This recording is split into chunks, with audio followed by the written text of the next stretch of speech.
The severity of global warming is intensifying by the day. The impacts of rising global temperatures are increasingly manifesting through various natural disasters. If global warming persists at its current pace, an unprecedented number of people will suffer significant impacts, including water shortages and extreme heat waves. To avoid this climate crisis, it is necessary to achieve net zero carbon dioxide emissions, one of the most impactful greenhouse gases, by approximately 2050. Carbon neutrality has become a global challenge for humanity, and we must pursue its achievement through all available means. One solution is direct air capture, a technology designed to capture carbon dioxide directly from the atmosphere. Capturing carbon dioxide from point sources, such as factories and thermal power plants that emit carbon dioxide in a concentrated manner, is insufficient to reduce greenhouse gas emissions. DAC technology is essential for collecting CO2 that has already been released into the atmosphere. However, DAC faces various challenges in its practical implementation, making innovation urgently required to address them. Let us introduce Cryo DAC, a new DAC technology that we are developing. The key characteristic of Cryo DAC is its utilization of cold energy derived from liquefied natural gas. LNG, used as fuel for thermal power plants and as a raw material for city gas, is imported from overseas in liquid form at -160 degrees Celsius. We are working on improving the energy efficiency of the DAC process by utilizing the cold energy, which absorbs heat from the surrounding air, from LNG as it evaporates, and then leveraging the phenomenon in which cold energy causes CO2 to turn into dry ice. At first, the process of Cryo DAC involves sending air into the absorption tower, where it encounters the absorbent liquid, allowing carbon dioxide in the air to be captured. At this stage, instead of the conventional method of regenerating the CO2-rich liquid through heating, the process uses a sublimation chamber, a heat exchanger installed downstream of the regeneration tower, where CO2 is cooled and solidified using the cold energy from LNG. This process reduces the pressure in the regeneration tower. As a result, CO2 can dissipate from the CO2-rich liquid without the need to heat the liquid. The collected dry ice can be converted by rewarming it in the sealed sublimation chamber and fluidizing it as high-pressure or liquid CO2. To store or utilize the captured CO2, a compression process is required. However, Cryo DAC can produce high-pressure CO2 directly without the need for compression. Cryo DAC seeks to substantially reduce costs, which poses the most significant challenge for DACs, by capitalizing on its advantages, the capability to operate at ambient temperature, and the elimination of the need for compressing the captured CO2. The energy and cost efficiency of Cryo DAC is assessed through an analysis technique called process simulation.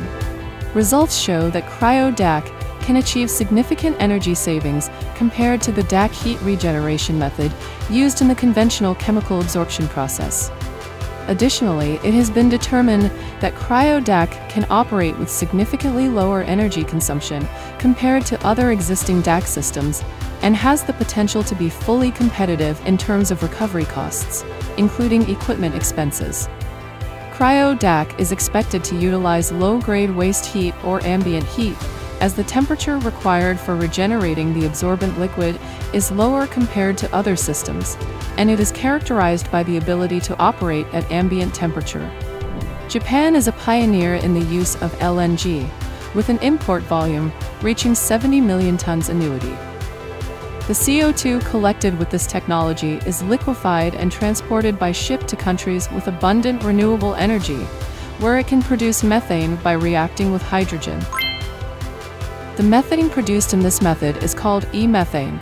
Our goal is to utilize e-methane as a fuel source by liquefying it at low temperatures, transporting it back to Japan, and then using its cold energy for CO2 collection. The demand for LNG, a low-carbon fuel, is anticipated to experience sustained growth in the medium term during the transition phase toward a decarbonized society. Furthermore, The utilization of liquid hydrogen's cold energy can also be explored once its production and distribution commence in the future. Currently, efforts are underway to commercialize Cryo DAC through collaborations with universities specializing in material development, process design, sensing technology, and economics, as well as with gas companies, engineering firms constructing chemical plants, and chemical manufacturers.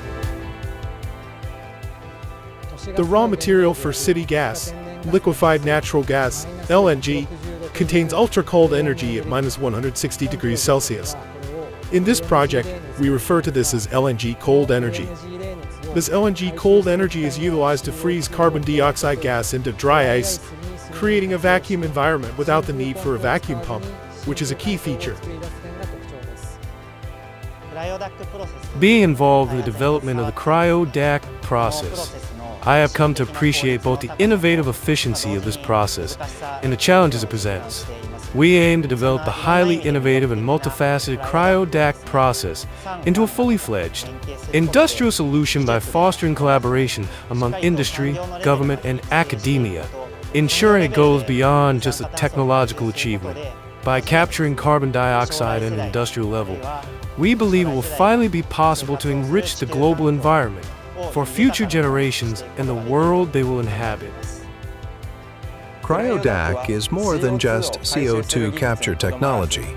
It is our challenge to shape the environment of the future. Rather than stopping at a single pilot project, we are committed to evolving this technology into a system for widespread social use. By leveraging our expertise in materials development and manufacturing, we will contribute to realizing this vision and a thriving global environment. If we continue to do nothing, global warming will only accelerate further. If we do nothing, global warming will continue to worsen. Therefore, we believe that advancing the development of technologies like Cryo DAC and other carbon-neutral solutions can contribute to addressing global warming. In the future, it is expected that synthetic methane, or e-methane, which is produced from hydrogen derived from renewable energy and captured CO2, will be used as a fuel. This e-methane is also expected to be liquefied and distributed in the same way as natural gas. In addition, technology for transporting liquefied hydrogen is also being developed. The temperature of liquefied hydrogen is even lower than that of liquefied natural gas, at -250 degrees Celsius.